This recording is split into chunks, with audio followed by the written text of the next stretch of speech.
Good morning, guys. Welcome back to my channel. Today is Friday and I'm going to pick up my SUV from the dealership. It's been there for almost 3 weeks now and I'll tell you all about it on my way there, but I think I'm gonna stop at Target today and Toys R Us.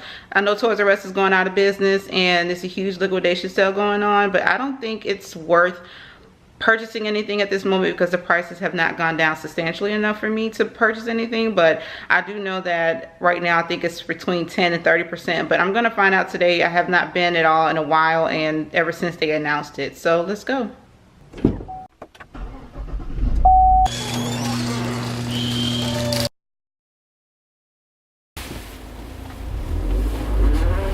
Going out of business. Let's see what I can find. So I'm going to start in the baby section. It looks like a lot of the shelves are pretty much empty, surprisingly, but they said that they're still restocking merchandise, but it's not a great deal. It's 10% at the moment. It looks pretty bare. I know he's transitioning to sippy cups. Wow, this is almost empty. I feel like I came a little too late.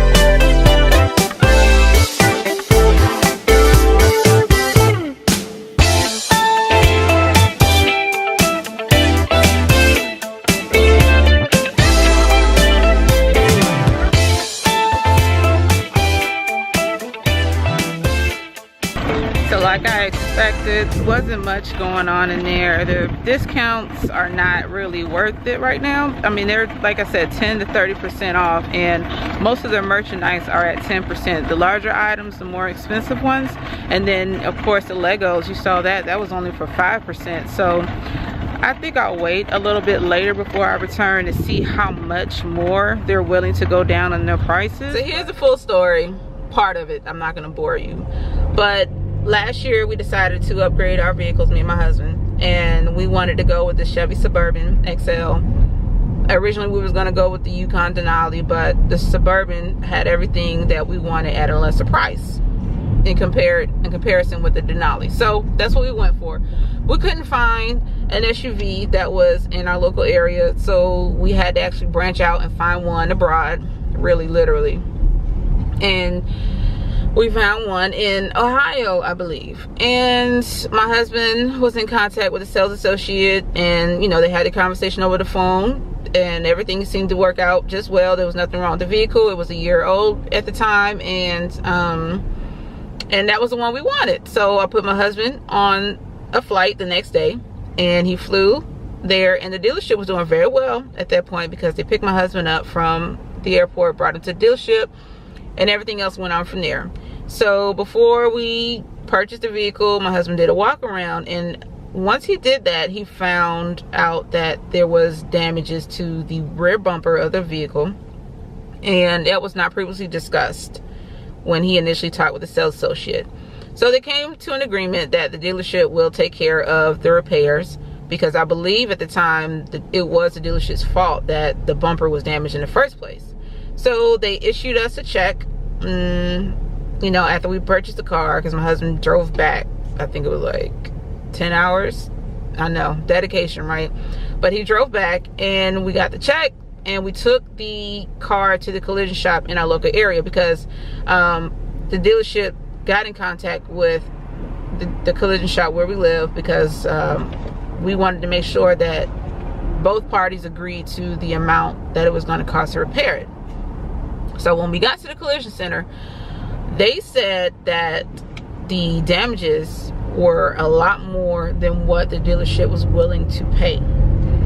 The collision center here did not even see the damages to begin with. It was all verbal conversation, which I think that was kind of our fault, because we should have made sure that you know, pictures were sent and etc. So we got in contact with sorry, this car would not let me cross over.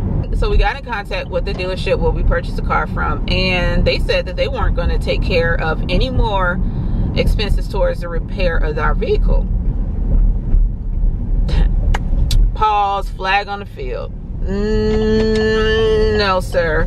You know, we agreed that the repairs were going to be covered, and that was it. You know, everything should have been settled. But no, they didn't want to accept that answer. They said that the dealership understood how much it was going to cost, and long story short, everything was just misconstrued information. So the dealership did not want to, the dealership where we purchased the car from did not want to have any more dealings with us. So that's great, that's fine. We contacted the Attorney General in that state. We contacted the BBB. We contacted the CEO of Chevy. And let's just say everything else was taken care of at that point. So I turned my car in 2 weeks ago to get repaired. And a week later to this date from yesterday, they just now paid the monies towards the repairs of the car. So my car's been in the shop for 3 weeks now. I'm going to hopefully inspect, well, I am going to inspect it, but hopefully there aren't any issues that I have to deal with from this point on, because it's been a real headache, and I've really had to pretty much hold everything down and handle the business affair on this side since my husband's been gone, because, you know, he was in the midst of it. But I did my job, so I just hope that when I pick it up there aren't any more issues. For the meantime though, in the meantime, they had placed me in a Chevy Traverse, which I'm in now. Not bad, but I had an Acadia prior to this, so it's pretty much similar in size. But I'm just ready to get my car back. I'm just ready to be done with the headache. So I am almost here, so let's see what it looks like. Oh, there goes my baby. Come on home to mama. There she goes. So I'm just going to inspect it before I leave, and it looks completely finished to me, color match and everything. This was where the damage was. It had a dent, and of course there's a hitch here. I don't even know how to remove that, so I'm not going to bother, but everything looks complete. So pretty pleased. All right guys, so we're officially back home. But I did grab some things from Target. I might do a clothing haul or a lookbook, so it depends on how I feel. So stay tuned for that video, and I'm just going to go ahead and end this vlog here. Don't forget to like and subscribe, and I will definitely see you all next time. Good night.